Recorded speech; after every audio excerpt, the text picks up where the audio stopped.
Урматтуу кыргыз элим, баардыгыңыздарга ассаламу алейкум. Эчкиңиздер кайдыгер карабай ушул эфирде башка дагы WhatsApp группаларга, WhatsApp'тагы группаларга, Facebook'тагы группаларга жана өзүңүздөрдүн баракчаңыздарга бөлүшүп койсоңуздар болот. Будан бир канча убакыт мурун эфирде кылсакпы деп көп эле ушул жакка чыгарсам, көпчүлүк адам, көпчүлүк пайыз макул эфир кыл деди да. Ошого ар бир кыргызстандыктарды, кыргыз элимди кайдыгер карабаганга чакырам. Эмнеге дегенingizде, урматтуу бир туугандар, азыркы убакытта Кыргызстанда бийлик бар. Кыргызстанда иштеп атат бардыгы. Бактыбек Калмаматов айтканда, азыркы убакытта Кыргызстанда бийлик жок деп бир убакытта алдап кеткен президенттик шайлоо убагында. Бирок азыркы убакытта бардык бийлик бар. Кээ бир инсандар саясий оюн кылып, азыр мен байкашым боюнча Мадумаров менен Аспековдун балдары, ошол Аспековду колдогондор, Текебаев жана Отунбаева, Атамбаев, Сегизбаевтары биригишип атат. Мындай айтканда, бир оппозиция болобуз деп бул бийликке каршы чыгабыз деп атат да. Мен айтаар элем, Кыргызстанга азыркы убакытта, ушундай кыйынчылык убакытта, пандемияда жана кымбатчылык убакытта оппозициянын кереги жок. Андан кийин биринчиден бүгүнкү 16 май энелер, апалар күнү менен ар бир кыргызстандык айымдарды, ата энелерибизди, эжелерибизди, карындаштарыбыздын баардыгын куттуктайт элем. Эчкиңиздер кайдыгер карабай бөлүшүп коюңуздар, комментарий калтырып, лайк басабыз. Урматтуу кыргыз элим, Кыргызстан жаныбыздагы кошуна мамлекет Өзбекстанга кереги жок. Кыргызстан кошуна мамлекет Тажикстанга кереги жок. Кыргызстан кошуна мамлекет Казакстанга кереги жок. Кыргызстан мен кыргызмын деген, кыргыз эл үчүн күйгөн, чыныгы мыкты инсандарга керек. Эртеңки келе турган келечектеги урпактардын жакшы жашап өтө турган келечектеги биздин балдарыбызга керек. Ар дайым сөзүмдү айтып келип атам. Атка минерлер, уурулар, жегичтер жетишет деп. Мына азыркы убакта социалдык тармакты баардыгын карасаңар, Иса Өмүркуловдун баласы бирөөдү Porsche Cayenne ошол менен бирөөдү уруп кетпир деген тарап атат да. Иса Өмүркуловдун баласы будан бир канча жыл мурун Toyota Land Cruiser мененби ошол бирөөдү өлтүрүп кеткенин билебиз. Бирок ушуга окшогон уурулардын балдары жоопкерчиликти албаган үчүн, ошолор жоопко тартылбаган үчүн экинчи, үчүнчү этабын кылып жатышат. Бирөөдүн данектей, каректей болгон баласын тебелеп кетүү деген бул эмне деген бул шермендечилик? Абжалбек эменин тигил эме Сооронбай Жээнбековдун эмеси кудасы Алербек Абжалиев.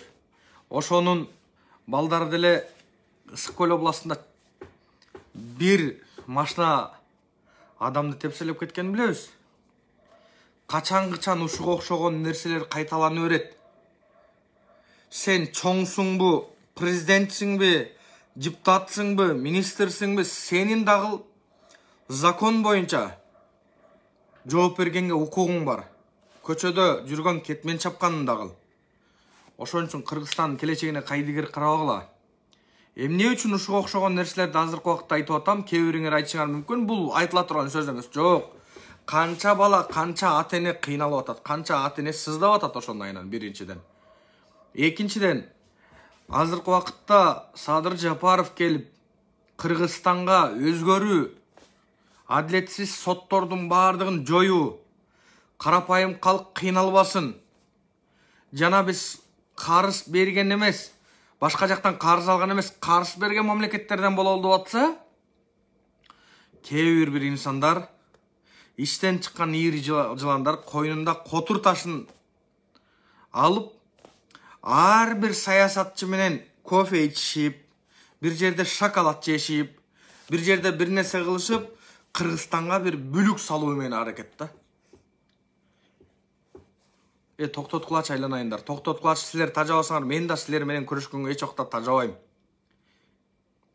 Мен бир нерсени баса белгилеп кетким келет. Мелис Сасбеков кече жакында Садыр Жапаровго караандай калптардын баардыгын айтып чыкты. 10 миллион доллар Сооронбай Жээнбековдон алып бер, мен ушундай сөздөрдү уктум деп. Мен ошо Асбековго айтат элем. Мелис, Садыр Жапаровго пахта коюп, Садыр Жапаровдун аркасына кирип, Садыр Жапаров менен түшкөн сүрөттү сразу барып штабыңа барып чыгарып келип алган менби? Сен го. Садыр Жапаровду мактап жүргөнсүң. Бирок Садыр Жапаров түрмөдө отурган убакытта сен качып келбей ар бир жакта жүргөнсүң. Мекенчилердин арасында жок болчуң негизи. Редко эле момент эле келип эле кетип калганыңды көрүп жүргөнбүз. Тез убакытта эбегейсиз мындай байлыкка кантип ээ болуп калдың? Өзүң 570 LX 2016-жылкы кара светін айдачың. Азыркы убакытта сенин мен менен тең иниң Range Rover айдап жүрөт. Эң азында 50 000 доллар акча турат. Жанагы особняктарды каяктан бүтүрө салдың? Же силер ушунчалык мында башыңар аябай катуу иштейби? Садыр Жапаровду колдодуңбу? Даканса колдошуң керек эле. Мен айтайын дегеним, сага мен Мелис Сасбеков так кесе кайрылайын. Сенин аферист экениңди, трайбалист экениңди, провокатор экениңди баардык кыргызстандыктар билет. Асбеков, сен эркек эмессиң биринчиден. Садыр Жапаровду мен активдүү колдогон адамдардамын. Бирок 10 жылдан бери колдоп келем. Ички дүйнөм менен, үй бүлөм бир туугандарым менен. Сен менин атамдын бир тууганын Чыңгызханды сен жакшы тааныйсың. Алар кандай колдогонун Садыр Жапаров үчүн 8,5 жылга соттолуп кеткенин жакшы билесиң. Биз көп жылдан бери активдүү колдоп келгендерденбиз. Аяк акча өрсө бияка өтүп кетип, тияк акча өрсө тияка өтүп кеткен инсандардан эмеспиз. Өмүрүбүздү коюп койгонбуз. Кыргызстандын келечеги үчүн деп. Бирок сага Асбеков баса белгилеп айтып коеюн. Уялып кетип атам. Садыр Жапаров менен түшкөн сүрөтүңдү кес дагы Садыр Жапаровдун сүрөтүн ал да өзүң сүрөтүн коюп ал Facebook'a. Эркек болсоң. Сага окшогондорду утка, катын, сөз ташый турган, принциби жок, сатылып кетип берген деп айтат да. Сен ошондой эле адамсың да. Сен кимсиң? Адам катарына кошулган адамсыңбы сен? Менин бир тууган байкемен чыгарып берем деп 500 доллар алып ошо менен жок болуп кеткениң калппы? Эч убакта калп дей албайсың. Любой убакта беттештирип коем. Жана башка аттарын бул жерден азыр атабайын. Жана башкалардан ошо камалып кеткен 8 баладан да бир канчасынан алганыңды 1000 доллардан билем аны дагы. Садыр Жапаровдун элге болгон ишеничин, элдин Садыр Жапаровдон көп нерсени күтүп аткан нерсесин баарын жок кылам деп ойлойсуң. Бирок өзүңдүн ким экениңди, өзүңдүн кандай экениңди билбейсиң. Сенин калп айткан карандай сөзүңө эч ким ишенбейт. Өзүңөргө окшогон бир баш айланган бир адамдар ишенбесе, дагы бир нерсени баса белгилеп айтып коеюн. Ошо сүрөтүңдү алып сал. Экинчиден, эмне үчүн сен ошол 10 миллион тууралуу чыгарып туруп кайра ошол постту өчүртүп койдуң? Билебиз, сени бир атайын интернетти жакшы билген адамды эметип коюп, адвокат аркылуу чыгартып, ар кандай маалыматтарды провокация кылып атканыңды билебиз. Бирок сага так кес айтып коеюн. Же Сооронбай Жээнбеков, сени мен сотко берем. Сен жалганды, жаланы жаптың дегенде ошодон коркуп кеттиңби? Коркуп кетип, статья кошулат деп, мошенствого кирип калат деп, коркуп кетип алып койдуң обратно. Эмне кылдың? Даканса турбайсыңбы? Тургандайын эркексиңби? Даканса тур. Ошол сөзүң айттыңбы? Жооп беришиң керек болчу. Анан дагы жазасың, мекен үчүн өмүрүбүздү аябайбыз деп. Билем сен акыркы бир айда саунада жатып калганыңды. Азыркы убакта сенин тарапташтарың Мадумаровдун жанында жүргөндөрүн билем, аттарын атап эле коеюн. Мына мен кече көрдүм. Билем, ким экенин, аттарын ушул жерден атагым келген жок. Карапайым калктын элинин баарына алдына ошо адамдарына аттарын айтып чыгаргым келген жок. Алар эртең көчө басып жүрүш керек. Колуң менен кылдыңбы, Мелис Аспеков? Мойнуң менен тарт. Дасковко $250,000 жана башка координаторларды коюп акча алганың. Мегаком компаниясы Акылбек Жамангулов LX570 сага подарок эт деген сөздөр бар. Каерден силер мисалда Мелис Аспеков кайсы жерде мага бир адам мындай кылдым эле, мындай кылып бердим эле, мону жасап берем деп айтты деп ким айта алат мага? Эч ким айта албайт. Анткени мен эч ким менен содалашкан эмесмин. Эч кимге андай кадамга барган эмесмин, жана барбайм дагы. Менин принцибим ошол. Бакай такыр эле чөгүп кетти. Бакай жөнүндө да угуп атабыз. Мен Бакайды да жамандагым келбейт. Айланайындар, акчачы. Акча ушунчалык секиртип атат адамдардычы. Кумтөр силерге окшогон жаш балдарды колдонуп Кыргыз элин экиге бөлөйүн деп аракет кылышат. Бирок менин түшүнгөн мыкты кыргыз элим эч убакта бөлүнбөйт. Ошого Аспеков сүрөтүң сөз турду аркага чегиндиң. Сенин бул калп айтканыңан жана бардыгы токулган экенинен бул маани берди. Атак бул чын болсо, акырына чейин даканса күрөшмөксүң. Эми дагы бир нерселерди алып чыгам. Менде дагы фактыларды тебир бирөөлөр оозуна алып жетпегендер айтып жүрөт. Кыскылач, балекетти алып чыккыла. Балекетти. Тиякта жүргөн 120 чимкириктин баардыгы кылган кылыгын баарын билебиз. Кайсынысы кайсы тешикте жүргөнүн билебиз. Ким менен жүрөт, ким менен ойноп атат, экинчиси ким, үчүнчүсү ким баарын билебиз. Эмне кыла аласыңар? Мен деле ичиме катып эле отурам, көп маалымат бар менде деле. Ошон үчүн кыргыз элим, жаш сатылып кеткен инсандарга эч убакта алданбагыла. Убакыт далилдейт. Азыркы убакта активдүү чыгып аткан мени жана буларды. Ошон үчүн ар бир кыргызстандыктарды, ар бир кыргыз элимди биригүүгө чакырам. Бир туунун астында. Жана силер кечеги митингиңерди 15-inde боло турган провокация кылып митинг кылабыз дегенди 25-не жылдырдыңар. Колуңар тарткыла, Садыр Жапаровдон колуңар тарткыла. Так кесе баса белгилүү айтайын. Жеке өзүм эле мага канча бала чалып Жети областтан. Бүттүгүбүз келебиз. Бир гана телефон чалып коюп старттабыз. Садыр Жапаровду колдойбуз, коргойбуз деп турушту. Ал ушу колдогон эл калуунан жана ысык жана өз табынан кайтелек. Жана Садыр Жапаров ушундай кадамдарга барып аткан үчүн жана кайтпайт, жана колдойт, жана коргойт. Мен 100% ишенип айтылам. Силер ойлогула, Мадумаровдун колдоочулар Россияда отуруп эле бийликти басып алабыз биз деп. Садыр Жапаров эч убакта бийликти басып алган жок. Силер айткыла, Могул статья менен мына мондай деп туруп келтирбейсиңер Могул берене менен деп. Садыр Жапаров тетиришинче 80% элди аралап, Кыргызстандын баарын аралап, 80% элдин добушун алган инсан. Тарыхта мындай чогулуу, кычыраган кышта бири-бирине жардам берүү, бири-бирин барып шайлоого сүйрөп баруу Садыр Жапаровго салгыла. Садыр Жапаров ушу Кыргызстанды оңдойт деп ботинкасы жокторго ботинка алып берген жарандар болгон эмес. Тарыхта болбогон ушул нерсе болду. Эмне үчүн? Анткени акылдуу сынган, жакшы жазган, жакшы сүйлөгөн, адамдарга акыл үйрөткөн эки буттуу айбандардын айынан кейпибиз ушуга келип калган үчүн биз тажап, айла жок өзүбүз ушундай кадамга барууга мажбур болдук. Садыр Жапаровго окшогон татыктуу талапкерлерди, татыктуу инсандарга суусап турдук. Бизге алдыңкы президенттей болуп, Кытайдан Үрүмчүдөн вискилерди алып келип ичип аткан эмес. Кайра арактарды соккон эмес.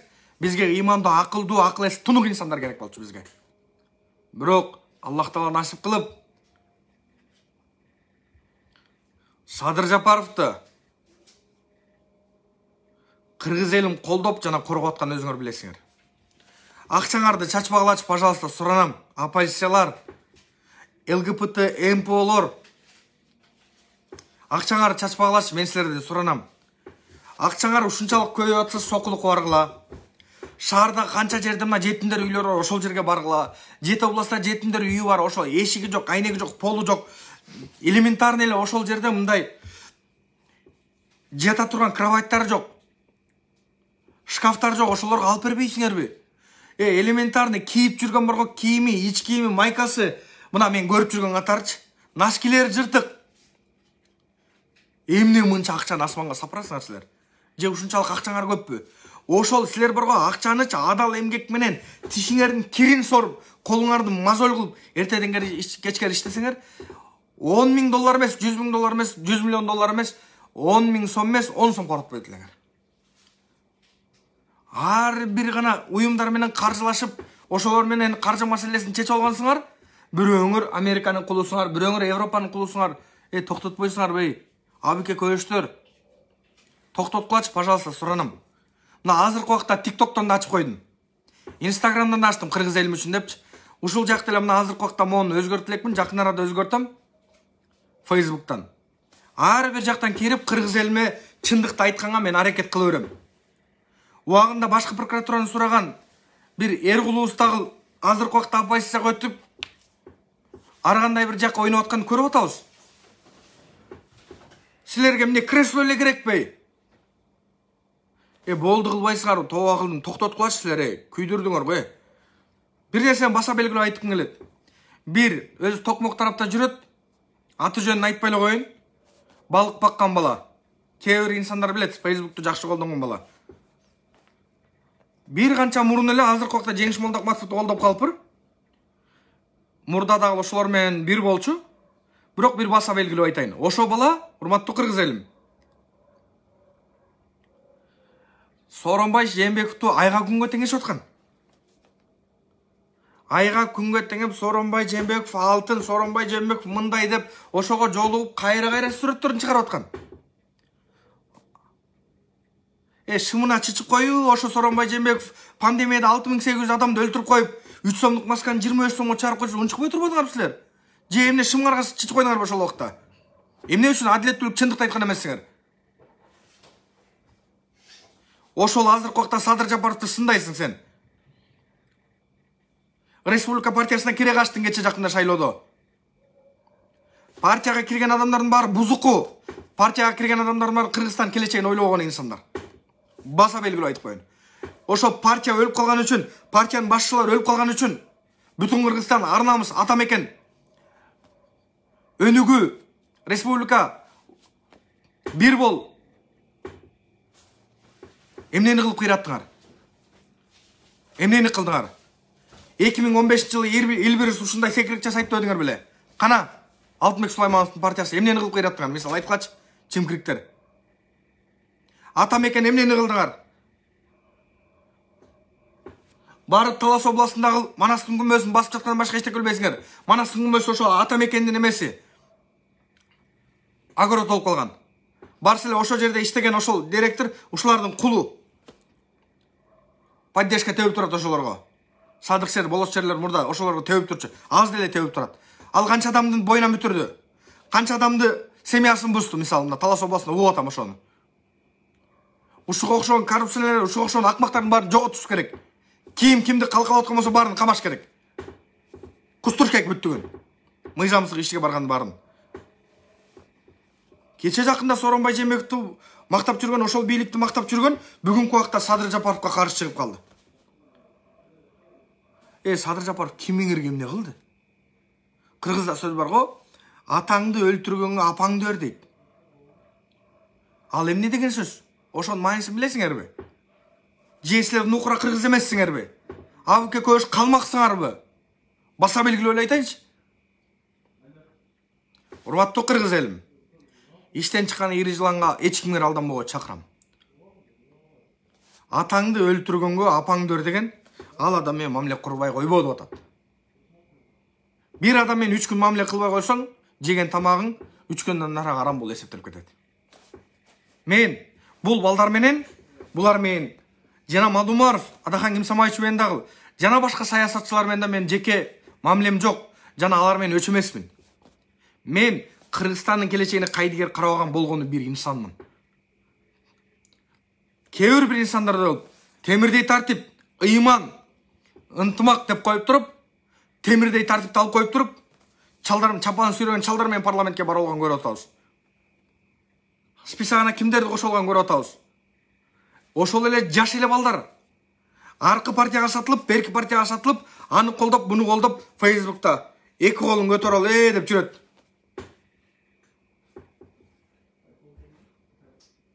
Токтоткула, ар кимдин куралы болгон токтоткула. Бардык күчтөргө, оппозицияны да кыл, ууруларды да кыл, жегиштер да бардыңарды кыйынчылык убакытта ичиңердеги котур ташыңардын баарын ыргыткыла, Кыргызстандын өнүгүп өсүшүнө жардам бергиле. Силер чыныгы кыргыздын душманысыңар. Кыргыз элиме чындыгында күйгөн болсоңор, силерден Садыр Жапаров акча сурап аткан жок. Силерден Садыр Жапаров бир эме сурап аткан жок. Силерден болгону келип өзүңөрдүн күчүңөрдү жумшап, энергияңарды жумшап, мамлекетке кызмат кылгыла деп атат. Кимиңер кылып атасыңар? Мен өзүм пример болот элем. Мен өзүм президент болот элем. Мен болом, мен деп монтип текөөрленесиңер. Эй, сенин тагдырыңа Аллах жазса болосуң, жазбаса болбойсуң. Бирок эч убакта эч кимдер басып алып, эч убакта эч кимдер ушундай кылабыз дебегиле. Силерди басып алат карапайым калк, 6 миллион эл силерди басып алат уурулар. Ошодон корккула. Жөнү жок, күнөөсү жок, ошол күнөөсү жокта чимкириктер бар. Ошолорго залакасы тийип калат. Күнөөсү жок, таза иштеп жүргөндө, өкмөттө иштеп жүргөн бир канча жакшы бир адамдар бар. Ошолорго силердин айыңардан залакасы тийип калат. Ошого ар кимге чакырам. Кээ бир инсандар айтып атат. Казино, свет, казиного чекит коюлду. Казино ачылбайт. Чекит коюлду. Свет буюрса кымбаттабайт азыр. Азыркы убакытта эмне болуп атат? Кумтөр маселесин Кыргыз эли карапайым калк колдошубуз жана коргошубуз керек болуп атат. Кумтөр кени Кыргызстандын карамагынан 100% өткөн болсо, Кыргызстан эмне үчүн иштете албайт? Ошол жерде иштеп аткан адистердин бардыгы Кыргызстандын үчүн Кыргызстанга иштеп келишкен. Ошолор Кыргызстандын балдары. Эми 26 жыл Канадага иштеп, дүйнөлүк бизнесмендерге иштеп, мафиялашып кеткен адамдарга иштеп жүрдүңөр, кумтөрдөгүлөр. Эми Кыргыз эл үчүн иштеп койгула бир канча жыл. Алып аткан 13 адамдын айлыгы $150,000, $300,000, $200,000 көрдүк. Көпчүлүк инсандар оозу менен орогорот экен. Иш жүзүнө келгенде токтоп калат. Мен мындайла баса белгилеп айтайын, урматтуу кыргыз элим. Мен силерге мындайла баса белгилеп айтайын. Бир-эки нерсени айтып кетем. Ошодон эфир токтотобуз. Бардыгыңыздар бөлүшүп, комментарий калтырып, лайк басыңыздар. Урматтуу кыргыз элим. Бир нерсени айткым келди. Кумтөр маселеси боюнча Садыр Жапаров резиденцияда 100% Кыргызстанга кумтөр кен иштейт деп айткан. Көрсөңөр, YouTube'дан да көргүлө. Ошол убакытта көргүлө.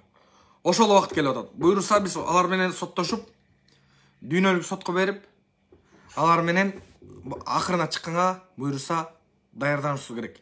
Эки-экиден кырылышпай. Экинчиден, кээ бир Facebook колдонуучулар мени көрүп жаткан болсо, аттарын атабайын.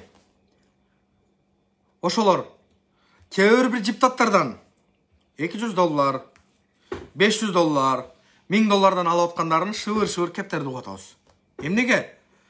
Ал депутат сүрөт чыгарган кезде ага фейк аккаунттар менен жана башка өздөрүнүн аккаунттары менен лайк басып жана комментарий калтырып бөлүшүп турат экен. Ошол үчүн мен ошентип иштеген адамдарды угуп таң калып калдым. Эй, биз каяка баратабыз деп. Мисалы азыркы убакта мына менин эмемде канча деген адамдар отурат, кирип атат, чыгып атат, кирип атат, чыгып атат, бирөө лайк басып атат, бирөө комментарий жазып атат, бирөө бөлүшүп атат да. Булар өзүнүн жүрөгү менен кылып атат. Эмне үчүн? Анткени мен туура багытта баратканым үчүн. Кыргызстандын келечеги өнүксүн деп колун мазол кылып лайк басып отурушат. Колун мазол кылып, комментарий калтырып, колун мазол кылып, ушундай нерсе кылып отурат. Мына Кыргызстан келечеги үчүн. Ушулар чыныгы патриот инсандар. Бекзат чыккан кезде ошого сөгүп жазалы. Ошонун бардыгы мен монча аккаунтту мен ушинтип эме кылам, карап турам. Мага $500 айына төлөп берсең деп акча алып аткандарын угуп атабыз. Мына мени активдүү сөгүп аткандар сөзүңөр сөз эзин табат. Сөздү уккан адамга айт, сууну сиңген жерге төк дейт. Мына кыргыз элим ушинтип иштеп ортого бүлүк салып кыргыз элимди адаштырган абике көбөштөр ушулар нак. Алардын бирөө Таластан. Бир эле айтайын, кыз киши. Алардын дагы бирөө Оштон. Ал эркек. Дагы башка 7 дубандан бар булар. Мына абике көбөш ар бир областта бар. Алардын аттарын атабайм. Силерге бул маалымат болсун. Өз убактысы келет кыргыз элим. Аларды ачыктаганга убактысы келет. Ошон үчүн кыргыз элим Садыр Жапаровду кайсы бир убакыт болбосун колдогула жана коргогула. Саясатта эң көп жапа чеккен, эң оор нерселерге душар болгон Садыр Нуркожоевич болгон. Нуркожо аксакалдын кантип өтүп кеткенин кыргыз элинин көпчүлүгү билет. Садыр Жапаровду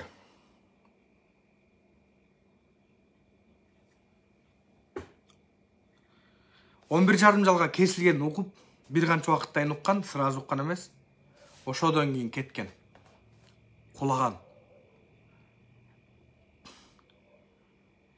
Бирок урматтуу бир туугандар, кыргыз элим эмне мынча таш жүрөкпүз. Эмне мынча таш жүрөкпүз. Биз азыркы өнүккөн мамлекетте, өскөн мамлекетте, техника бардыгы жеткен мамлекетте ушундай акыбалда болуп атсакчы кыргыз элим. Эртең биздин келе турган урпактар бизден дагы беттер болуп кетет. Коом бузулган жок, адам баласы бузулду. Ушинтип берген болсок, кыямат күн келип кетиши мүмкүн. Кыргыз элим тынч бололчу, тынч жашайлычы. Жана саясатчы сөрөйлөргө Аллахты оозуна алган адамдарга айтаар элем. 5 жаштан баштап арак ичип, 5 жашыман баштап мен арабча окуйм, 5 жашыман баштап намаз окуйм деген адамга айтып коеюн. Арак ичип эле ар бир жерде эле стакан көтөрүп жүргөн көрүп жүргөнбүз. Болду, эми Кыргызстанга тынччылык керек. Токтоткула болду. Оюнуңарды токтоткула, интригаңарды токтоткула, саясатыңарды токтоткула. Лично мага карапайым калкка элиме саясатыңарда кереги жок. Кууруп жайлама дизе. Кыргызстанга тынччылык керек. Мыйзамдуулук менен келген, мыйзам менен келген Садыр Жапаровду ар кандай бир каралоо иштер менен, ар кандай нерселер менен айтуу менен алексиңер. Бирок Садыр Жапаров, силердин антип айтканыңар негизсиз. Ошон үчүн кыргыз элим 5 жыл мурун мен Facebook баракчага жүктөп койгом. 5 жыл мурун Садыр Жапаровду Адахан Кимсанбаевич эмне деп айтканын так кесе көрүп алгыла. Ушул адам эл башчыга жарайбы деген кезде жарайт деген. Эл бириси изинен айтпайт, эркек сөзүнөн айтпайт деп айткан. Ошондо ким кайтып кетти? Ошондо ким эки жүздүклүк кылып атат? Кече жакын эле Садыр Жапаров чыгып электен алдын эле мен президенттик башкарууну каалайм. Кыргызстанга президенттик башкаруу керек. Бир гана ошо менен гана өнүгө өсөбүз деген Адахан Матумаров. Садыр Жапаров чыккандан 180 градуска өзгөрдү. Ар бир кыргызстандыктарды, ар бир кыргыз элин чакырам.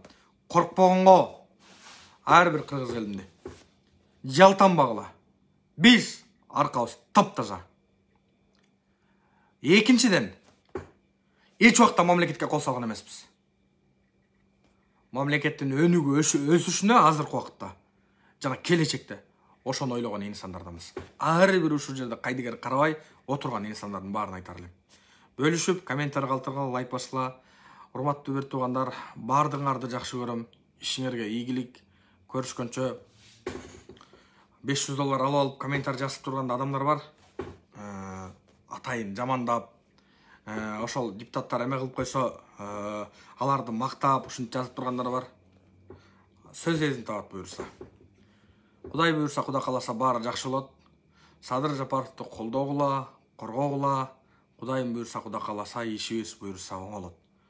Биз Кумтөрдөн Кудайым буйрса жакшы ниет кылып, утуп, акчаны алган болсок, буйрса биз Кытай жана башка тышкы карыздардын баарын кутулуп, жана биз буттан туруп кеткенге мүмкүнчүлүктөр бар.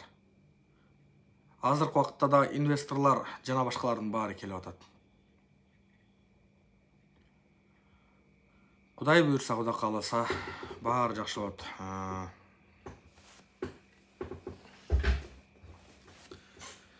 2000 буйруса Садыр Жапаровдун мөөнөтү бүткөндөн кийин экинчи мөөнөткө шайлап беребиз, Кудай буйруса, Кудай кааласа. Ал убакытка чейин Садыр Нуркожоевич Кыргызстанды өнүккөн өлкөлөрдүн арасында кошсо, ошондой кошом деген да өзүнүн да ойлору бар. Анан буйруса ошол кошот жакын убакытта. Кумтөрдү айтып аткандар, Кумтөрдү алтын жок деп айткан, ар кандай деп айтпар эле. Эми эмне дейсиңер? Кудай буйруса, Кудай кааласа, иштей турган болуп атат. Ошол так келсе, мен бирөөңөрдүн да көңүлүңөргө карабайм. Жана уруулардынчы бирөөңөрдүн да көңүлүңөргө карабайм. Неге? Анткени бар го, биз чет өлкөдө сандалып барып, сүмүрөйүп иштеп келгенбиз. Азыркы убакытта дагы мына менин бир туугандарым, ушу менин кыргыз элим, мусулман боордошторум дүйнөнүн 4 бурушунда жүрөт. Мен ошого күйөм. Ар бир кыргыз элин чакырам. Мигранттар Кыргызстанга кайтсын, бала чакасына жакшы мээрим төксүн, ошолорду жакшы өстүрсүн десеңер. Ошолор эртең баш кесер болбосун десеңер, ошолор эртең зөөкүр болбосун десеңер, анда Адахан Мадумаровго окшогон, Атамбаевге окшогон, Бакиев, Акаевге окшогон, Отунбаевага окшогон, Сооронбай Жээнбеков, Рита Карасартова жана Раушан Жээнбеков, Канат Исаев, Клара Сооронкуловага окшогондорго ишенбеш керек. Ушулардын айынан кыргыз элим тентип кетти. Ушулардын айынан. Ар бир кыргыз элим чакырам. Буйрса келечекте да көп эфирлер болуп турат. Колумдан келишинче эфир кылам. Чындыкты чыркыратып кыргыз элим айтканга жеткире берем. Ошол чындыкты чыркыратып айтып кыргыз элимди ойготконго аракет кылам. Кээ бир инсандардай болуп, кече эле аларды жамандап жүрүп, биз кофе ичип жүрчүк, анан шоколад жеп жүрчүк деген сөздөрдү айтып атасыңар. Силердин просто эки жүздүү экениңерден кабар берип койду да. Силердин оюңар, позицияңар эмне экенинен кабар берип койду. Ошол көпчүлүк адамдар кидайт этип кетти, азыр аттарын атабайм. Көпчүлүк эл ишенген адамдар көпчүлүгү кидайт этип кетти. Өз убактысы келет, буйрса атайм. Көрөсүңөр, Садыр Жапаров, Камчок Кыдыршаевич бир убакыт келет, баардыгын ачык чыгарат. Колдогула, коргогула Садыр Жапаровду, Камчок Кыдыршаевди буйрса. Аркабызда 6 миллион эл бар экенин сезип турабыз, көрүп турабыз. Кудай буйрса, Кудай кааласа келечегибизге ишиңерге ийгилик. Ассаламу алейкум, көрүшкөнчө.